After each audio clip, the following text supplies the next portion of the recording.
Praise the lord. దేవుని నామానికి స్తోత్రములు కలుగునుగాక. దేని బిడ్డలారా, వాక్యాన్ని చదువుకుందాం.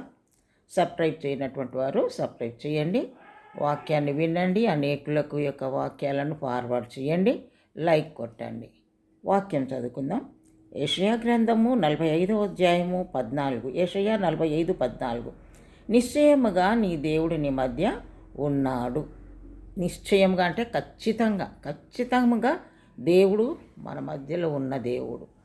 ఆయన అంతట నివాసము చేసే దేవుడు, మన మధ్యలో నివాసం చేసే దేవుడు, ఆయన ఉన్నతమైన స్థలంలో ఉండే దేవుడు, ఆయన పరిశుద్ధ స్థలంలో నివాసము చేసేటువంటి దేవుడు మన యేసయ్య. దేవునికి స్తోత్రం. హల్లెలూయా. దేవుడు ఎక్కడో ఉన్నాడని ఎక్కడెక్కడో పరుగులు తీసేవాళ్ళు అనేకులు ఉన్నారు. దేవుని బిడ్డలారా, ఎక్కడికెక్కడికో ప్రయాసపడిపోతున్నావేమో, కానీ ఎక్కడ 2-3 నీ నామందు మోకరించి ప్రార్థన చేస్తారో వారి మధ్య నేను ఉంటానంటున్నాడు ప్రభు. నువ్వు యేసు నామంలో నువ్వు మోకరించి ప్రార్థన చెయ్యి.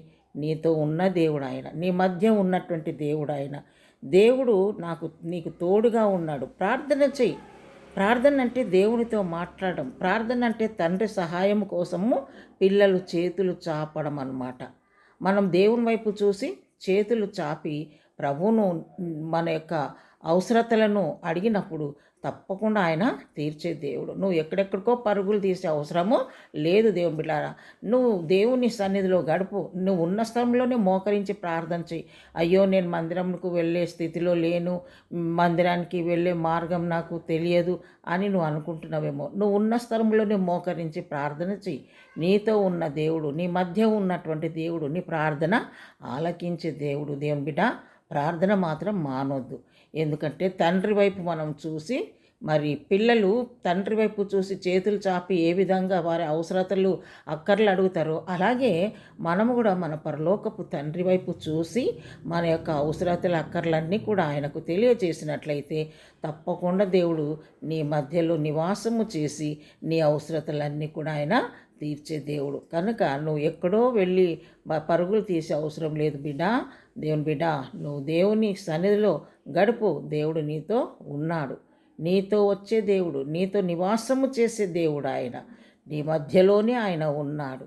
అటు ఇటు తిరగకు. దేవుని సన్నిధిలో మోకరించి ప్రార్థన చేయి. తప్పకుండా దేవుడు నీ యొక్క అవసరతలు తీర్చబోతున్నాడు. ప్రభా, నీకు వందనాలు. ఏ బిడ్డ అయితే నాయన, నా తండ్రి నువ్వు ఎక్కడ ఉంటావో ఏమో అని పరుగులు తీసేవారు అనేకులు ఉంటున్నారు, అమాయక ప్రజలు ప్రభా. కానీ మేము ఎక్కడ మోకరించి ప్రార్థన చేస్తే అక్కడ నువ్వు ప్రత్యక్షమయ్యే దేవుడు నాయన.